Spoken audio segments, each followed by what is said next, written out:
score. So here we go, for 800 points. In Ford, we still have your help. Suppose the population is such that its growth is always directly proportional to the population itself.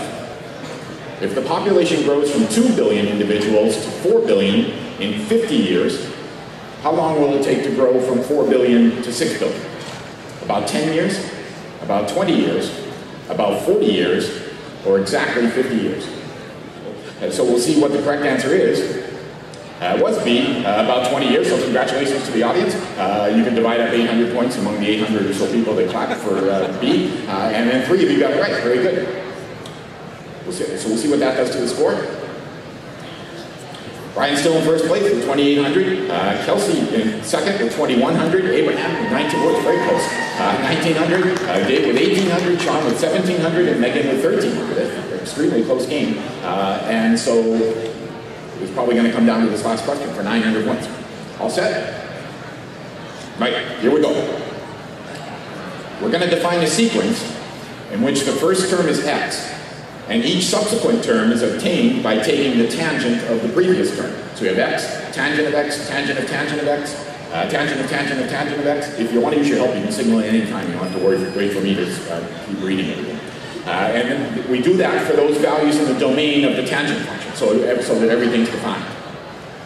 For how many x, where x is strictly between 0 and pi over 2, not including either endpoint, does that sequence become constant? So it would get to a point where it was the same value from that point on.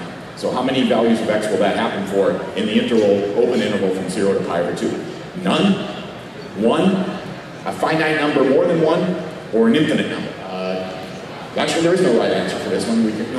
So we'll see what the right answer is. It was D, an infinite number. Who got that? Someone must have got it. Oh, Abraham got it. Very good. So Abraham, how did you get that? You guessed, all right? Because he couldn't use his helper, so he guessed. So we have a little bit of a graph that shows why that might work. Once you can get to 0, then the tangent from that point on is equal to 0. And so, as you can see, since the tangent has that vertical asymptote there, it goes through all sorts of values that are multiples of pi. And so there would be an x value whose tangent would be pi, and then you take the tangent of that, it would be 0, and then 0, 0, 0, and then there's the same one for 2 pi, and then for 3 pi, and on like that. So that's why there's an infinite number. So very good figuring that out, and the other people who clapped along with it, and Abraham, good guessing. We'll see what that does to the score. That puts a tie for first. We need a tiebreaker between Brian and Abraham. So Kelsey is in third, then David in fourth. With 1,800 points, right behind you. Oh, this very close. Sean with 1,700, and then Megan with 1,300.